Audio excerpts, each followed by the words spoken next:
On this episode, we're going to be reviewing Tuesday Wrestling as we always do. We got the NWA Powerrr, AEW Dark, and NXT 2.0. But first things first, we got some interesting review coming from CyberFight. That's right, folks, the joint show with DDT Pro Wrestling, WrestlingNOAH, Tokyo Yoshi Pro, and Ganbare.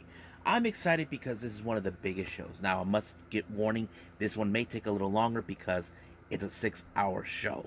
So, I apologize for that, but that's how it was. So, and of course, we got some news updates, more regarding on Jeff Hardy. As you guys know, some interesting developments took place, and that's pretty much what we've been hearing.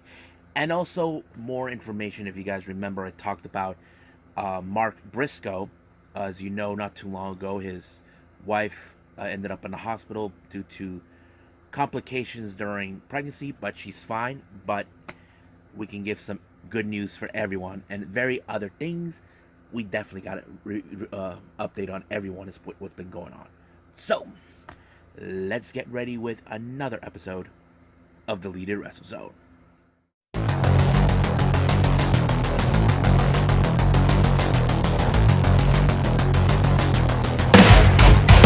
Are you ready? Get up, get up! Get up, get up! Get up, get up! Get up, get up! Get up, get up! Get up, get up!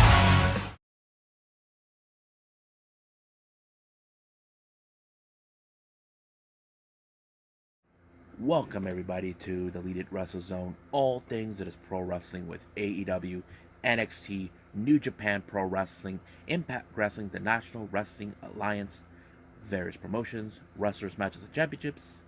I am your host, Jared here. So, let's begin with CyberFight Festival 2022 that took place this past Sunday on June 12th. To be honest with you, this is a much bigger event than I expected, and it was like 6 hours long, trust me. I did not anticipate that long. I would have assumed maybe around 4.5 hours. I think that's what it was last year. But this was a big event. Now let's start out with the pre-show matches. There was only 3 of them.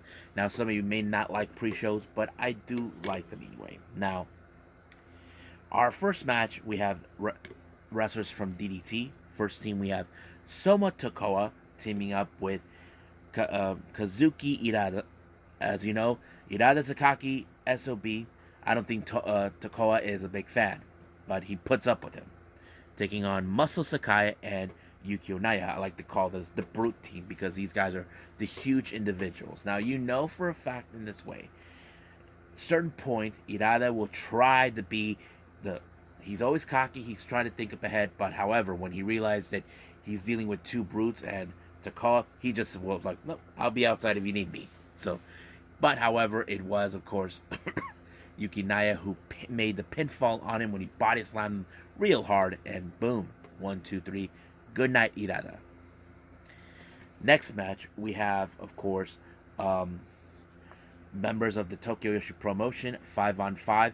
Now, in this particular team, we have, of course, Kaya Toribami teaming with Arisu Endo, Moka Miyamoto, Mahito Kiru, and Noah Kikuta, taking on Hyper Misawa, Yuri, who in fact replaced Raku, who wasn't feeling too well, Haranu Neko, Pamarijuku, and Yuki Anoi. Now, I can say there's a lot of interesting wrestlers that I feel like they're good, like Irusu Endo and now Kikuta have been a role in tag team and individually on certain occasions. But with team, I was a bit more concerned is when they had Yuri with Hyper Misao. The reason is this: Yuri, she's not originally from Tokyo Yoshi Pro. She's part of the Ganbare Pro. She originally came from Just Tap Out, and she's currently under the learning curve of Yunan Manaze. But it was crazy. But one thing that was surprising was Mahito Kiru, who picked up the victory when she pinned, I think it was Pamarijuku. Now, I hardly see Mahito Kiru win any matches, but this was a huge match for her. And not to mention, so is Toribami. She hasn't won either match, but in a way she felt like a winner because she was part of the winning team. Now, our next match, we have the guys from Ganbare Pro, Yuna Manaze, Mizuki Wanaze, and Ken Oka taking on Eruption. Saki Akai, Hideki Okatani, and Yukio Sakagachi. Now, this match was sort of set. There was a moment where, of course, Eruption invaded Ganbare Pro and they kidnapped Ken Oka, who was the founder of Ganbare Pro. I don't know exactly what they were doing. They were acting like a bunch of Yakuzas in certain aspects. But, however, I did notice that Yukio Sakaguchi actually brought tape because that's what they used them when they took a photograph of them. But, however, it was, of course, Yukio Sakaguchi who put Mizuki Wadaze in a chokehold, and he passed out completely. Now, in the post-match, something interesting just took place. Mizuki was, in fact, not feeling like he let everybody team down.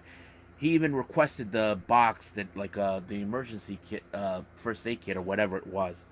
And he was about to cut his own hair, but Ken Oka and Yuna were trying to stop him. But I don't know what was the purpose of him trying to cut. Is he trying to join Eruption? I mean, joining Eruption is not an easy task. I mean, you can ask Hideki Okatani. It took him a long time to gain respect for all the members of Eruption. He earned his spot to be there. Now, our first opening match in the main card, we have, of course, DDT versus Noah. We have Yuya Koroku and Toi Kojima from DDT taking on Kai Fujira and Kinya Okada. It was a pretty good match, but however, it was Okada who really made the good impression with the first win, representing Noah, pinning Kojima. No, never mind. My notes were messed up. He actually put Kojima in the Boston Crab, and Kojima had no other choice but the tap.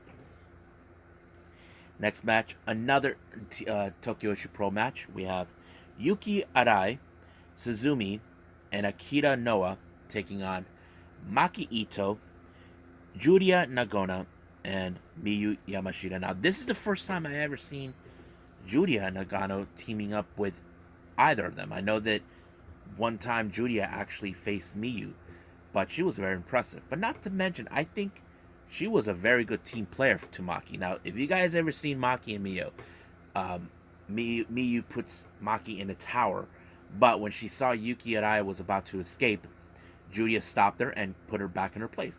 I feel like maybe Maki Ito was warmed up to her, knowing like, oh, thank you. You just set her up where I needed to. But I think the best moment is how this match ended, is when, if you guys ever seen how awesome Miyu Yamashita is with her kicks, she kicked the lights out of Suzumi, giving her the victory. So I was like, wow. She knocked her out completely. But, wow. But, of course, they actually got one of those gifts from Nivea, which is like a lotion cream or something like that. I don't know. But they were happy about it. I mean, I would love to see Maki, Miyu, and Julia team up on more occasions. I feel like they are like a strong unit, despite the fact it's like, wait a minute, Miyu is a martial artist, so this is Julia. But like, doesn't hurt to take two. Next up, we have oh my god, I don't know how you say this. This is a very bizarre match. We have Shanjiro Tagagi, Yumiko Hota, Kendo Kashin, and Shinya Aoki taking on the Pheromones, and looks like they just gained a new member, Akito, and oh my god, he just became a fruitcake. He just became a freak. I can't get to the image out. I'll just tell you, it was in fact Akito who picked up the win by putting his bare ass right in front of Tagagi. I just don't know. I can't believe he stepped into the pheromone world. I'm like shocked. He acted like a freaking male stripper or something. I don't know. But wow. I can't get that image. Let's just move on. Oh my god. Alright. Our next match is the #1 contendership for the Princess of Princess title in a 4-way. We have Miyu Watanabe, Yuki Kamifuku, Mizuki, and Rika Tatsumi. Now, Rika Tatsumi has already been champion before. But Miyu Watanabe is definitely one of those wrestlers that many fans who have followed her believe that she is one of the most prominent wrestlers that can definitely become a champion, and that is something that we have paid attention before. So is Yuki Kamifuku. As you know, she was a former international Princess champion. Mizuki, she is currently one half of the Princess Tag Team Champions, and I think it kind of fits into the way it is, you know. So I'm like very interesting, but however, I did not anticipate who was gonna walk out. Basically, it was Tatsumi who walked out as the victor when she pinned her tag partner and friend Miyu Watanabe. Now I know it's kind of silly. I mean, she pinned her friend and tag partner, but it is what it is. It's every woman for themselves. So it's still unclear when will that match will take place. There's no secret it will happen, but it can happen. Now our next match, this is all coming from Pro Wrestling Noah. We have interesting mix-up of tag teaming. We have Rene Dupree, Simon Gotch, Hijo del Dr. Wagner Jr., Timothy Thatcher, and of course Michael Elgin taking on who did I put in here? Oh, yeah, versus Kazuyuki Fujita, Daiki Inaba, Shuhei Taniguchi, formerly known as King Tani. Who else is in it? Oh yeah, Masaki Amiya and Takagi Takashi Sugiura. Now this was a more of a brute type of match. You know, I just couldn't imagine. But of course, if you guys know this, Michael Elgin and Masaki Amiya were in fact are the current GHC heavyweight tag team champions. But they're not afraid to throw down because that's who they are, including like certain members who are part of the Sugiura Goon. But in this particular case, it was in fact Michael Elgin who picked up the victory for his team, and it was pretty good. I have to say it was awesome. Now this next match, we have very much almost everybody coming from DDT. We have members of 37 Kamina. We have Shun Katsumata, Yuki Ueno, and Maho teaming up with Asuka, also known as Rennie, taking on CDK, Masa Takanashi, Chris Brooks, who just came back from his injury, and Disaster Box, Naomi Yoshimura, and Arashima. This match was pretty good. I think it was pretty awesome as well. I did not anticipate a whole lot because it was awesome, but it was in fact Arashima who picked up the victory for his team when he pinned, I think it was Shuna Katsumata. Next match. This one was a very interesting one. We have Yohei, Daisuke Arada, members of the Noah Junior Regular Army, and the Supernova himself, Kaito Kiyomiya taking on members from Stinger, Yoshinari Ogawa, Hayata, and their tag partner is Rob Van Dam.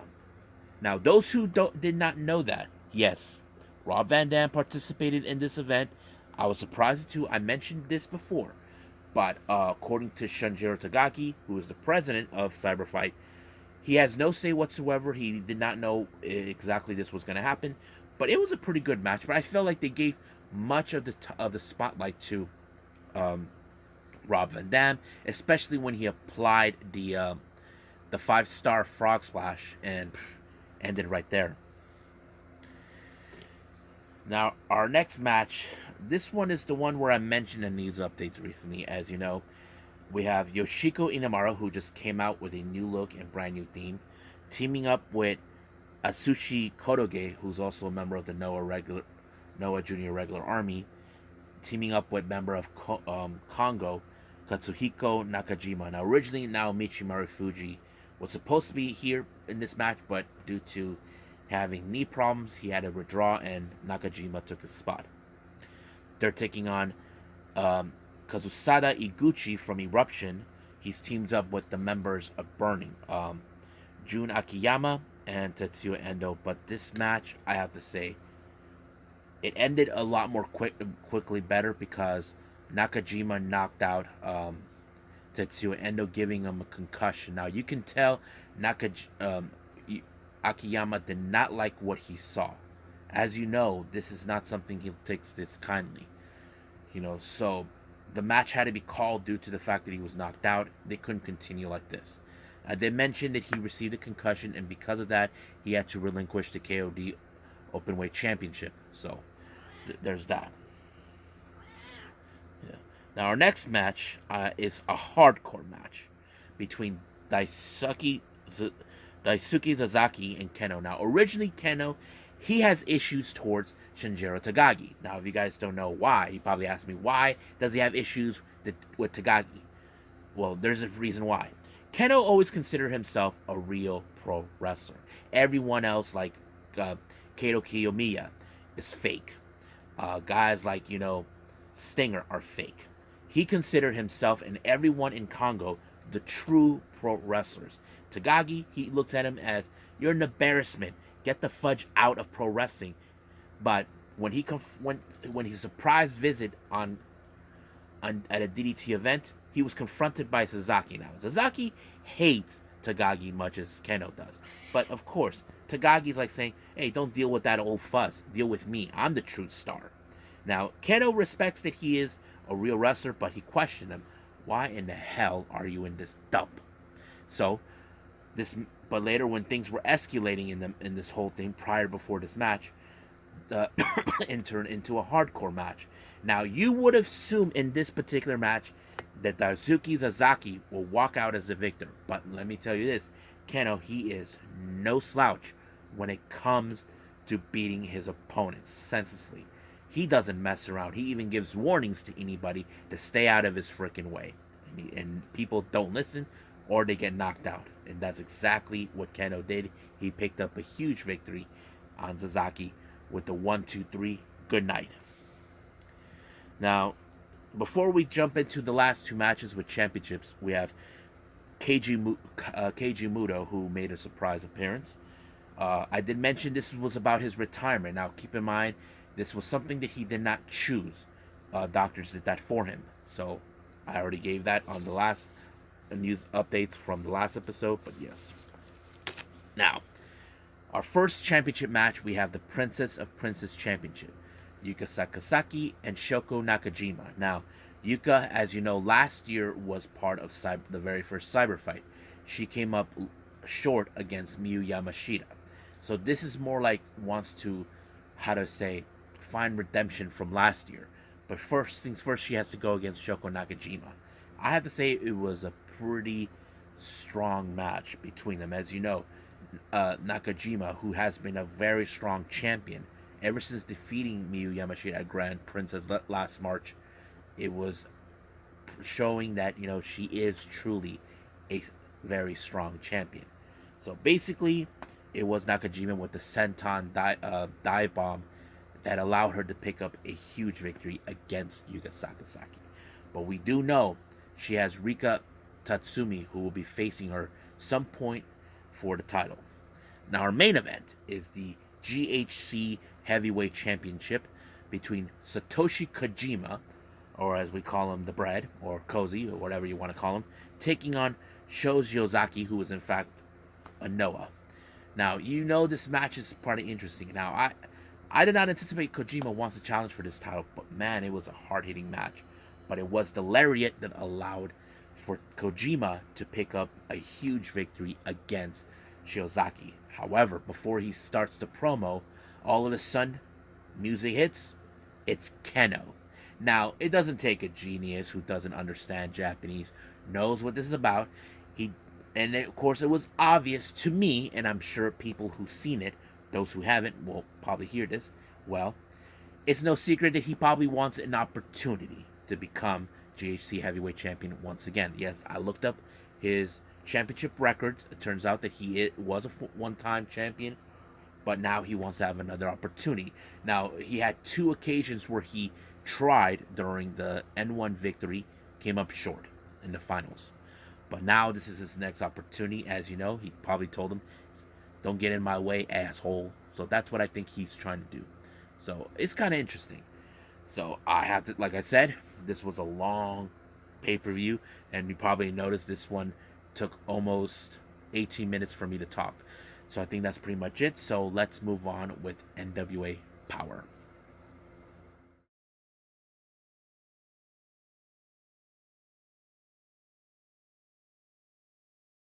Okay, NWA Powerrr, as you know, opened up with a great surprise. Now, I mentioned his name on Alwayz Ready. Bully Ray showed up. He was supposed to be the master of ceremonies, the guy who opens the show. What I didn't know is it turns out that Bully Ray was the one. Not only he trained Kylan King, but also Camille. And I feel like he was being a proud father. Now, many people assumed, oh, he's there to join NWA. There was no indications of that. Now, the party was interrupted by Mike Knox and VSK, the Gardonas. Now, it appears Mike Knox has some issues towards Bully Ray because things have changed. Now, Bully tried to tell him that things have changed for him, but I don't think Mike Knox cared, so he beat the crap out of him. VSK pulled out the table and chokeslammed him up. Tim Storm went to check up on him, but later on he was told that he might have cracked a rib. But sooner or later, Mike Knox will get his due for what he's done. So, even though Matt Cardona is out, I don't think anyone's going to protect them sooner or later. Now, we had a very earlier video by Trevor Murdoch. I don't know what the fuzz was this about. Somehow, Russ Freeman shows up, decides to start a fuss, and then he brings in his big brother, or should I say little brother, and they both got their butts kicked by him. So that kind of made no sense of the storyline. But I hate to be Russ Freeman. Don't mess with Murdoch. That's the last thing you want to do. Now, our next interview, as you know, May Valentine had the unfortunate to interview Matt Cardona. As you know, Matt Cardona is not a happy camper due to the fact that he had to relinquish the title. Chelsea Green was there too, but we still don't know. It appears that Billy Corgan said something to Matt Cardona, and I think that pissed him off. Now, I can take a few guesses, but I can't just confirm it until it happens. But mark my words, if I have this feeling that Matt Cardona is going to come back with a vengeance, claiming that he will reclaim what is his and claim that he has saved the NWA. So that's what I think is going to happen. Now,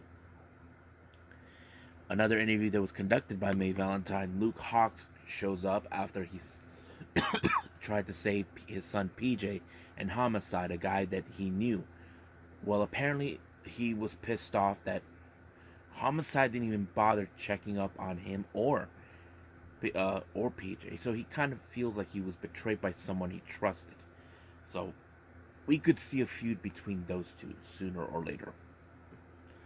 Now, Taya Valkyrie makes her return again, but this time getting payback against Taryn Terrell, who cost her match against Taya Valkyrie. Now, keep in mind, Taryn Terrell is only in it for herself. She even tried to pick up some ways to win the match, but it did not. But sooner or later, it was Taya Valkyrie. As you know, she's an amazing wrestler. She put her away by slamming her right in the face, down on the mat, and 1, 2, 3, it's over. Now, speaking of Taryn Terrell, as you know, she's been kind of hanging out with Natalia Markova. Now, Markova, well, as you know, nobody likes her, but she's willing to admit she doesn't like Taryn Terrell. But, however, she doesn't care if she's by her side, as long as she gets to do what she wants. But, however, she does believe that she is at a different level from Camille. Now, I hate to say this. Camille has always been that type of person saying that no one is on her level. So we basically may have two alpha females. They're trying to say who is, in fact, the top female. Basically, who is on what level. Now, we saw an incredible match with Camille and Kylan King. But the real question is, can Natalia Markova pull that off? That is one thing. So she does have her sights set on the NWA Women's World Championship. But the real question is, can she really dethrone the Brick House? That is the obvious question. But until that match is booked, we will see from there. Now, we do get another interview by Kylan King. Kylan King, as you know, she is very much, as you know, this match with her and Camille, she said she's proud of it. She's happy that it kind of helped her. But she knows that she came up short. but she's going to work her way from the bottom back to the top to get another opportunity. So it wouldn't be surprised if that day comes. In our main event, it's the frickin' Cardonas, Mike Knox and VSK, taking on Strictly Business, Chris Adonis and Tom Latimer. Now, the obvious question was, is this a one-time thing or this is back for real? That hasn't been foretold yet, but I feel like they have really, really evolved a little more better than they ever were. Now, it seems like majority of the time the Cardonas had the match in their favor, but what I did like is how, what's his name? Chris Adonis had Mike Knox in the corner on the master lock, while Tom Latimer was able to deal with VSK with the power bomb. 1, 2, 3 is over. So I feel that, as you know, in Alwayz Ready, both men suffered big losses. I mean, Tom Latimer did pick up a huge win against, who was it? Against Zion, but he couldn't get the win where he wanted to be the NWA World Heavyweight Champion. But I feel they should just reunite, do one last run, and see if they can get their hands on the NWA World Tag Team titles. I think they should focus on that. But we'll see when that day comes, if that's their goal or what is going to happen. So we'll see next week. So right now, I believe let's move on with AEW Dark.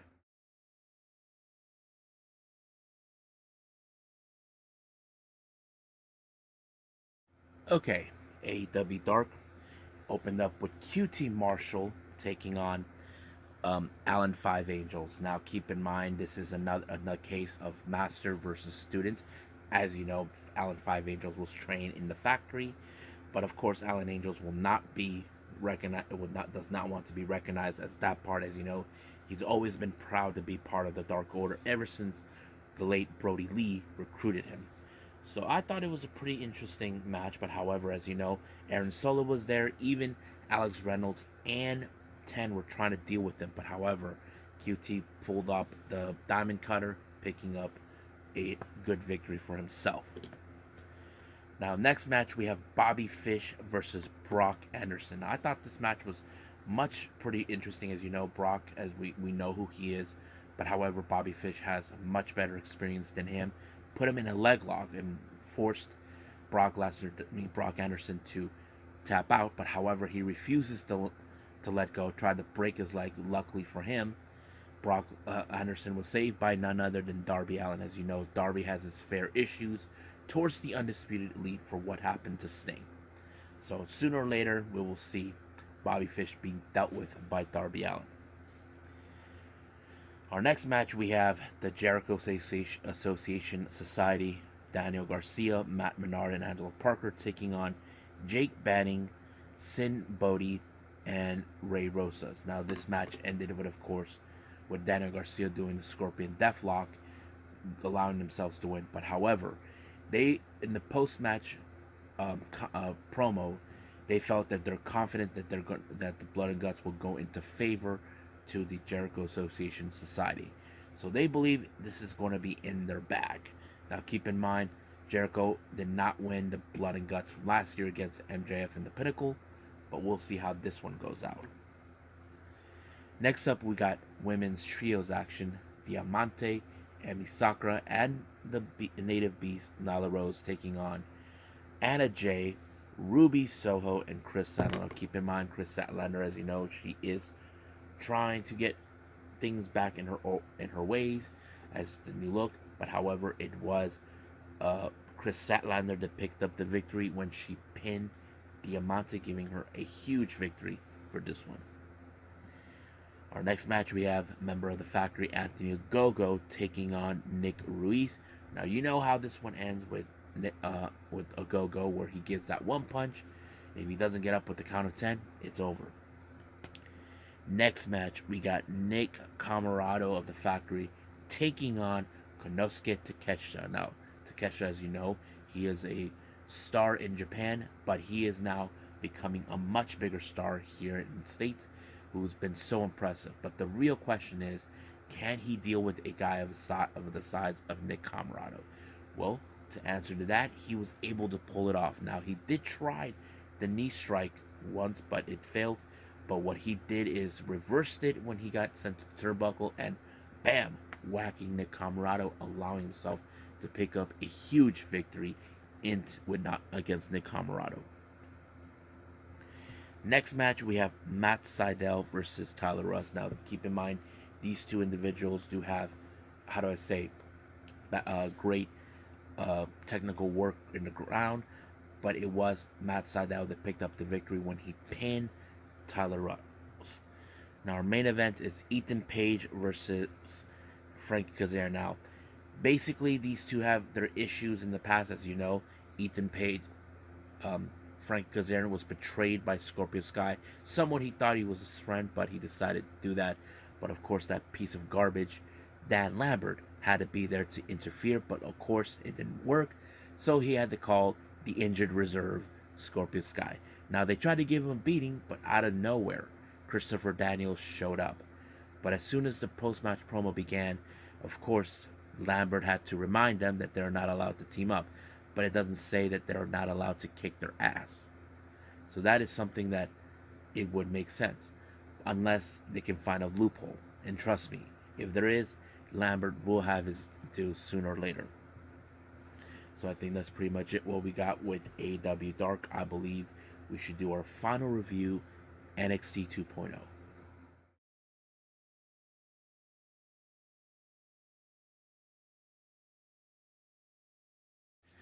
Okay, I have to say it was a pretty good opening match. We had the NXT tag team titles being on the line between Malik Blade and Edris Enofe, the challengers, who requested this match, and of course it was granted by the Creed brothers, the current champions. But Roderick Strong did not take this too kindly. Now, keep in mind, the Creed brothers have been very impressive. They've always shown no excuses, so they didn't want to show any excuses one way or the other. But it was a pretty interesting match, and I think it showed, okay, the Malik Blade and Enofe are really, really good wrestlers that one day they can be tag team champions. And that shows it. But it was, of course, the Creeds who picked up the victory. However, things did not go exactly. Things have been kind of shaken up from both sides. I will explain that right now. Roderick Strong, as you know, first he bumps into Ivy Nile where he was in fact talking to Tatum Paxley. Somehow Ivy just opened up to her. I don't know why, but Roderick Strong wasn't too fond of it. But I don't know. Things are changing with Diamond Mine. However, what's his name?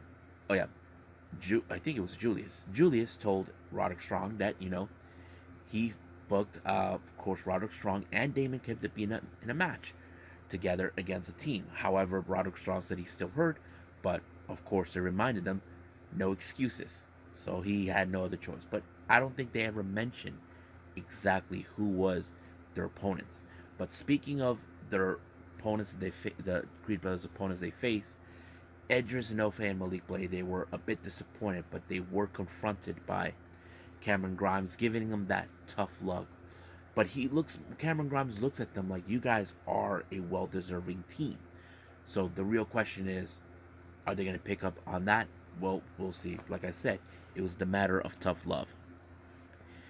Now, our next match, we have Tiffany Stratton versus Fallon Henley. Now, keep in mind, this is a match of retribution to right a wrong for Fallon Henley. As you know, Tiffany Stratton tried to stop Fallon Henley from taking the easy way out. As you remember, Fallon was supposed to face Nikita Lyons in the breakout tournament, but however, Tiffany Stratton weaseled her way in to win it. But however, that did not happen. But however, her match did not go according to plan for Tiffany Stratton because she was interrupted by none other than one person who she hates the most, Wendy Chu, costing her the match. And of course, that gave Fallon Henley a good win. Now, as you know, last week Zion Lee said that Wesley actually, Zion Quinn said that Wesley just got lucky last week. Well, people could say lightning strike doesn't strike twice. Well, that is the obvious question. But I feel that Wesley has grown up a little more, better than he ever was. But he's facing a guy who's faster, stronger, and possibly more dangerous. But Wesley was able to pick up a huge victory on Zaya and Quinn.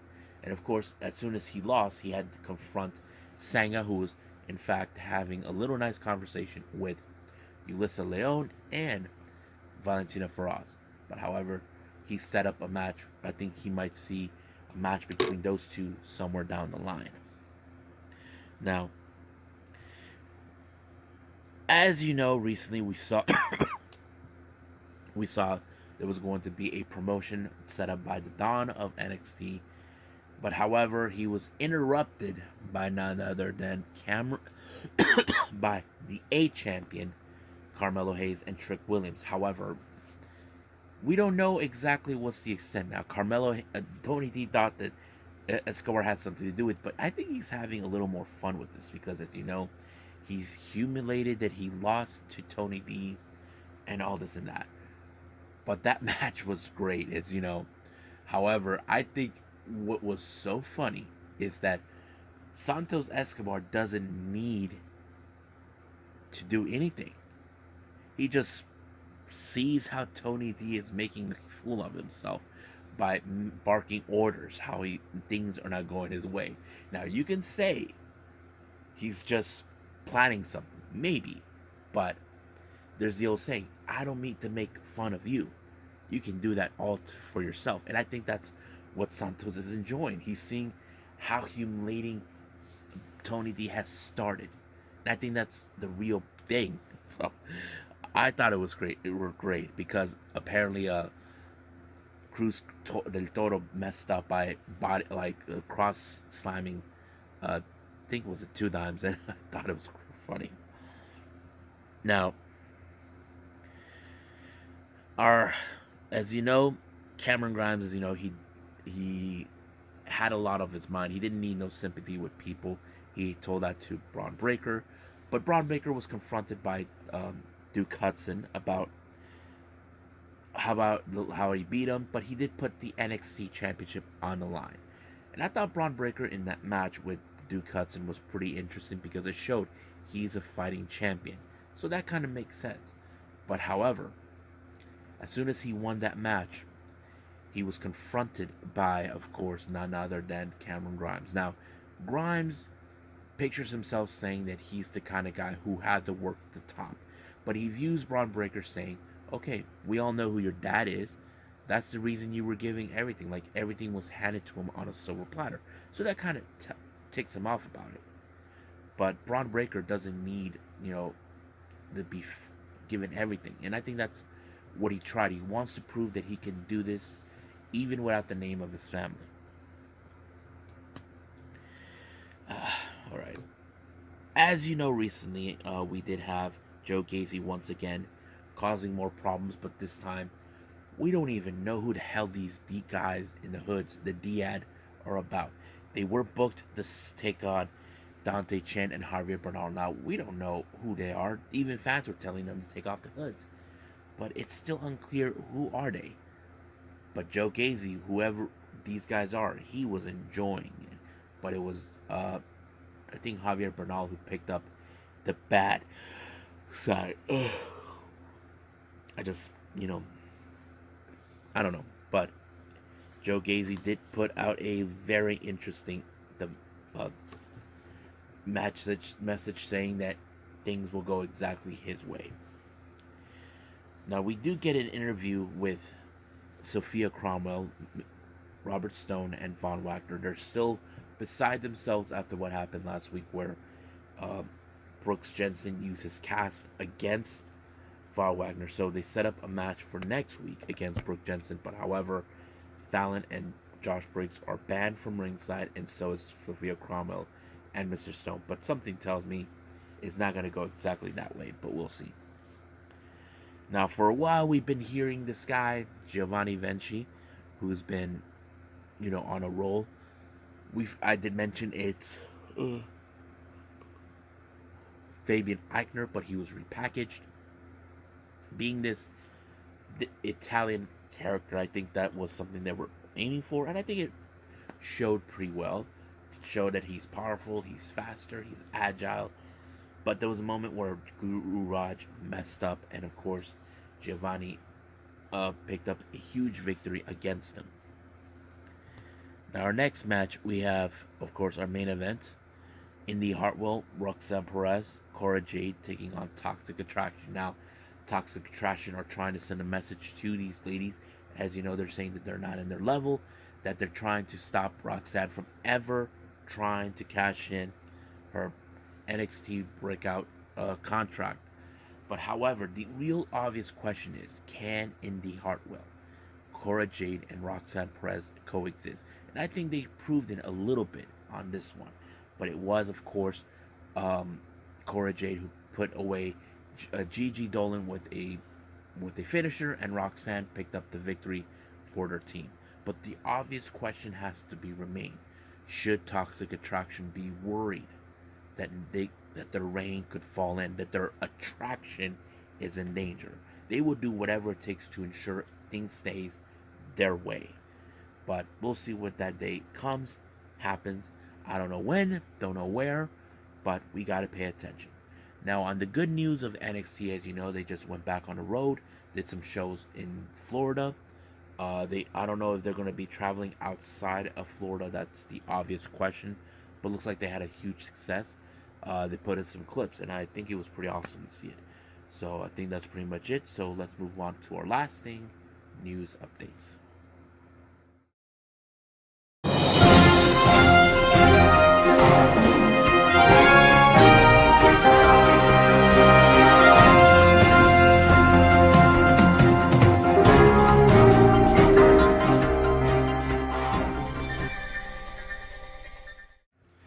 Okay, guys.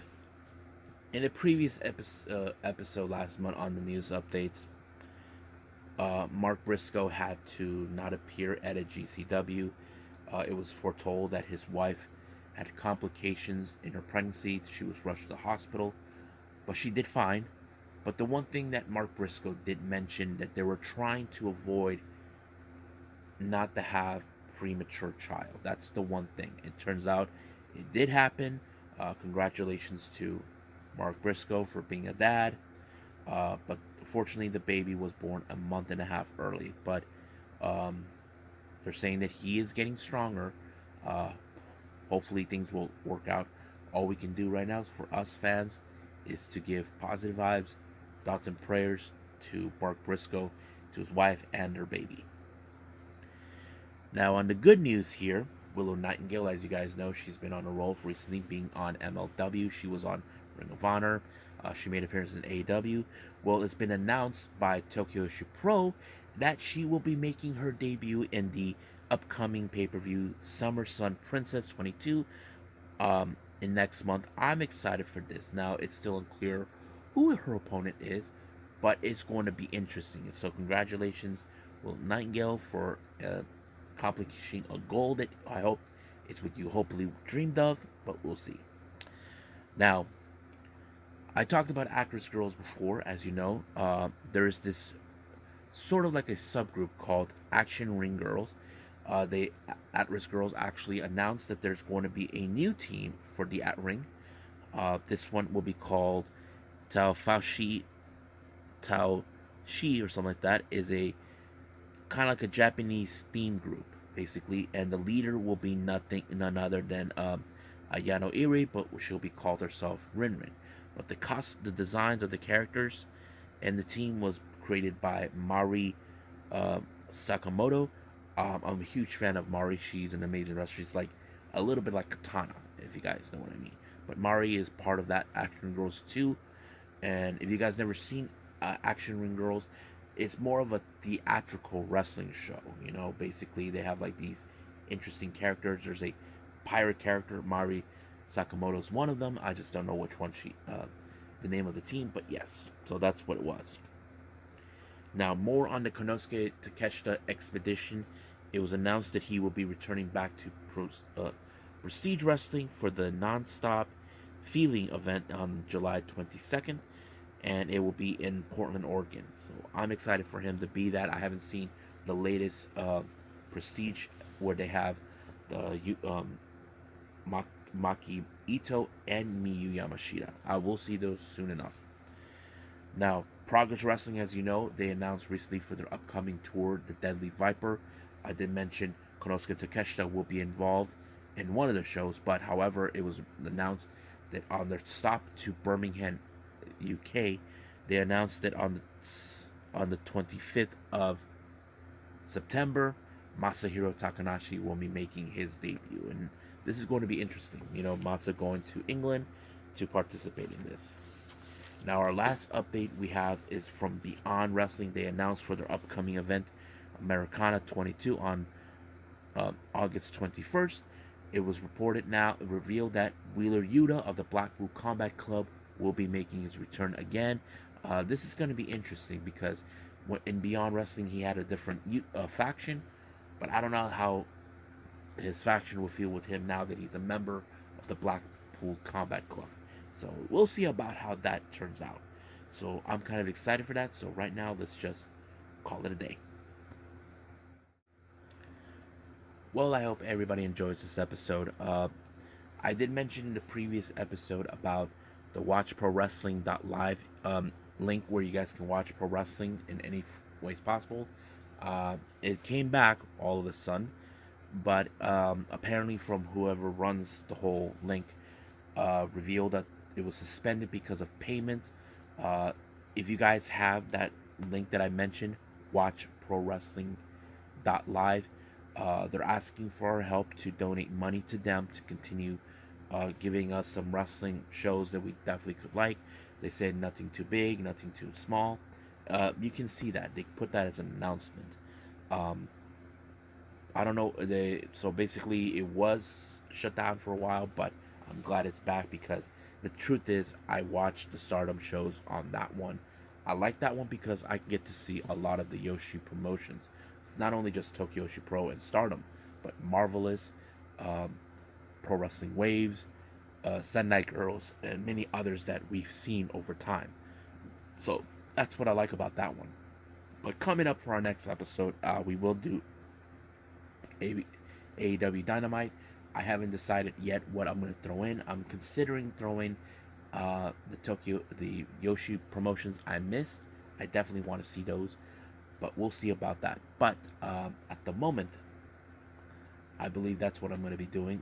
We do have AEW Dynamite, and also if you guys have me on the podcast, DWZ podcast with J Rod, I will be returning doing some content.